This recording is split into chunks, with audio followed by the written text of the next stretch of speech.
श्री शिवाय नमस्तुभ्यम। हर हर महादेव। नमस्कार प्रिय भक्तजनों, आज है 30 सितंबर और है श्राद्ध पक्ष की मासिक शिवरात्रि है। गुरुजी के द्वारा बताया गया फिलहाल की कथा में बहुत ही सुंदर सा उपाय बताया है। श्राद्ध की मासिक शिवरात्रि के दिन किया जाने वाला बहुत ही साधारण सा सरल सा उपाय है, तो आपको यह उपाय जरूर करना है। गुरुजी ने कहा है कि शिवरात्रि और पितृपक्ष की शिवरात्रि दो चीजें हैं। उन पितृपक्ष की शिवरात्रि अर्थात 30 तारीख को आपको यह उपाय करना है। गुरुजी ने कहा ये प्रैक्टिकल करके उपाय करके जरूर देखना, कहीं सीहोर वाला गुरुजी झूठ तो नहीं बोल रहा, ऐसा गुरुजी ने कहा है। आपको यह उपाय जरूर करना है। 16 दिन का जो पितृपक्ष होता है, इस पितृपक्ष में अंदर जो शिवरात्रि आती है, आपको उस दिन ये उपाय करना है। 30 सितंबर को आज के दिन ये शिवरात्रि है, तो आप ये सुबह से लेकर रात्रि तक ये उपाय कर सकते हैं। पितृपक्ष में, पितृपक्ष के अंतर्गत, आश्विन के अंतर्गत, श्राद्ध पक्ष के अंतर्गत शिवरात्रि के दिन जिस गुरुजी ने कहा कि जिस बेटा बेटी का विवाह नहीं हो रहा है, 30 साल, 35 साल, 40 साल, यहाँ तक 40 साल भी हो गई है, तो उन्हें ये उपाय जरूर करके देखना है। उन सभी से निवेदन किया गुरुजी ने एक उपाय करने के लिए। पितृपक्ष में जो शिवरात्रि आती है, उस पितृपक्ष की शिवरात्रि के दिन 1 बूंद घी, गाय माता का घी होना चाहिए। 1 बूंद घी आपको क्या करना है, अपनी अंगुली के लगाकर जिस लड़का या लड़की का विवाह नहीं हो रहा है, वो लेकर जाए, शंकर भगवान के शिवालय में लेकर जाए। उसी अंगुली को माता अशोक सुंदरी वाली जगह पर आपको लगाना है। पीवरी के नाम से आपको यह बिंदी माता अशोक सुंदरी के स्थान पर लगाना है। घी की बिंदी। पीवरी है सुखदेव जी महाराज की पत्नी का नाम है पीवरी। माता अशोक सुंदरी वाली जगह पर यह है, आपको घी की अंगुली लगानी है। एक छोटा सा उपाय है, आपको कुछ नहीं करना है। आपको साथ में 1 लोटा जल भी लेकर जाना है। शिवलिंग पर आपको 1 लोटा जल समर्पित कर देना है।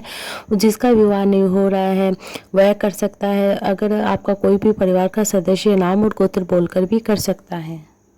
अब बढ़ते हैं दूसरे विशेष उपाय की ओर। गुरुजी ने कहा कि जिनके घर में संतान नहीं है, शादी के 30 साल, 35 साल, 40 साल, 45 साल भी हो गए हैं, तो आपको यह उपाय जरूर करके देखना है। शादी के बाद अगर संतान का सुख नहीं हो रहा है, संतान की प्राप्ति नहीं हो रही, तो गुरुजी ने कहा कि सबसे निवेदन है, श्राद्ध पक्ष की जो मासिक शिवरात्रि है 30 सितंबर को आपको यह उपाय करना। भगवान शंकर को थोड़ा सा आपको शिवरात्रि के दिन गाय से बना हुआ जो घी होता है वह थोड़ा सा चाहिए आपको। उस गाय के घी का लेपन शिवलिंग के ऊपर करके उसे थोड़ा सा आप प्राप्त कर लोगे। उस प्राप्त किए हुए घी का पति पत्नी दोनों आचमन कर लेते हैं, तो उनके घर में संतान की अवश्य वृद्धि होती है, संतान की प्राप्ति उसे होती है। अब बढ़ते हैं जैसे कि तीसरे उपाय की ओर। ये भी घी का ही उपाय है। जैसे घर में वास्तु दोष है, पितर दोष है, किसी न किसी तरह का घर में दोष चल रहा है, किसी न किसी घर में कोई न कोई मांगलिक कार्य नहीं हो रहा, कोई न कोई कार्य अटक रहा है, तो आपको ये उपाय करना है। आपको क्या करना है, 1 बेलपत्र लेना, 1 दुर्वा लेनी है, उसके ऊपर 1 घी की बिंदी लगाकर आपको शिवलिंग के ऊपर अर्पित कर देना है।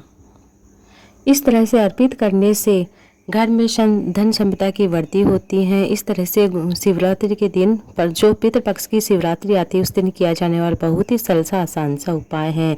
गुरुजी ने फिर से कहा है कि आपको यह उपाय जो भी लड़का लड़की जो एग्ज़ाम दे रहे हैं, कंपटीशन एग्ज़ाम दे रहे हैं, परीक्षा दे रहे हैं, सफल नहीं हो रहे, तो आपको यह उपाय करना है। आपको क्या करना है, आपको करना है 1 बेलपत्र लेना है और 1 दुर्वा लेनी है। बीच वाली बिंदी पर आपको घी लगाकर, गौ माता का घी की बिंदी छोटी सी लगाकर आपको देवादिदेव महादेव के शिवलिंग के ऊपर वह बेलपत्र अर्पित कर देना है। उसका डंडी का मुख उत्तर दिशा की ओर कर देना है। इस तरह से आपको करके ये उपाय जरूर से देखना है। बहते हुए पानी की ओर कर देना उसकी डंडी का मुख आपको।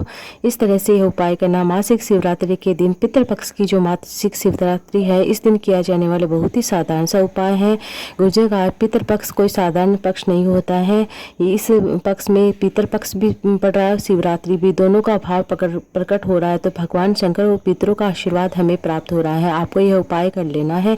शिवरात्रि पितृपक्ष की जो शिवरात्रि होती है, कोई साधारण शिवरात्रि नहीं होती। शंकर भगवान की शिवरात्रि एक आराध्य की शिवरात्रि होती है। हमने पहले भी गुरुजी कहा कि कथा में कहा कि महीने में शिवरात्रि आती है, प्रत्येक महीने की शिवरात्रि पड़ती है। प्रत्येक महीने की शिवरात्रि पर अगर आप व्रत नहीं करे, अनुष्ठान नहीं करे हैं, कुछ भी नहीं करे, तो देवादिदेव महादेव भोले बाबा की आपको क्या है कि एक बेलपत्र भी अर्पित कर देते हैं देवादिदेव महादेव, उसका फल आपको प्राप्त होता है। जैसे 12 महीने शिवरात्रि आती, 5 जगह पर आपको बेलपत्र चढ़ाना है। 12 महीने की शिवरात्रि पर नियम बना लेना कि 5 जगह बेलपत्र अर्पित करें। पहला बेलपत्र जो जलाधारी होती है वहाँ पर अर्पित करना है, दूसरा बेलपत्र गणेश जी के स्थान पर, तीसरा बेलपत्र कार्तिक जी के स्थान पर, चौथा बेलपत्र माता अशोक सुंदरी के स्थान पर, 5वां बेलपत्र कटी भाग के वहाँ पर आपको अर्पित करना है। इस तरह से अर्पित करने से जैसे शंकर भगवान की 5 बेटियां जया, विसरा, सांवली, वाली, दोतली, देव, इन 5 का स्मरण करते हुए आपको शिवलिंग के ऊपर अर्पित कर देना है। इस तरह से आपको यह उपाय कर लेना है। ये 12 महीने की शिवरात्रि पर अगर आप 12 महीने शिवरात्रि आती है उसमें करके देखोगे तो आपको जैसे घर में कोई भी काम अटक रहा है, नौकरी नहीं है, दूसरे के मकान में रह रहे हैं, खुद का कोई मकान प्रॉपर्टी नहीं है, तो आपको यह उपाय करके देखना है। इसमें लाभ जरूर से देखने को मिलता है। माता अशोक सुंदरी वाली जगह पर डंडी का मुख आपको माता अशोक सुंदरी को और करना है। सभी बेलपत्रों का दूसरी बेलपत्र माता अशोक सुंदरी के स्थान पर चढ़ाना है। तीसरा बेलपत्र आपको जैसे कि जो कटी भाग होता है वहाँ पर चढ़ाना है। 5वां भाग आपको बेलपत्र के नीचे चढ़ाना है। इस तरह से आपको श्री शिवाय नमस्तुभ्यं मंत्र बोलते हुए आपको यह उपाय कर लेना है। बहुत ही साधारण सा सरल सा उपाय है। जो भी इस तरह से आपको जो उपाय करते हैं उसका फल मिलता ही है। गुरु जी ने कहा कि एक बार मुझे पार्थिव शिवलिंग बना, कोई भी नियम बना ले मन में, जैसे कि शिवरात्रि के दिन मासिक शिवरात्रि के पार्थिव शिवलिंग बनाकर पूजा करता है, कोई शिवालय जाता है। इस तरह से आपको यह नियम बना लेना, प्रयास करना है। इस तरह से आपको शाम के समय घी का दीपक लगाना है। कोई भी उपाय आप नियम कर सकते हैं।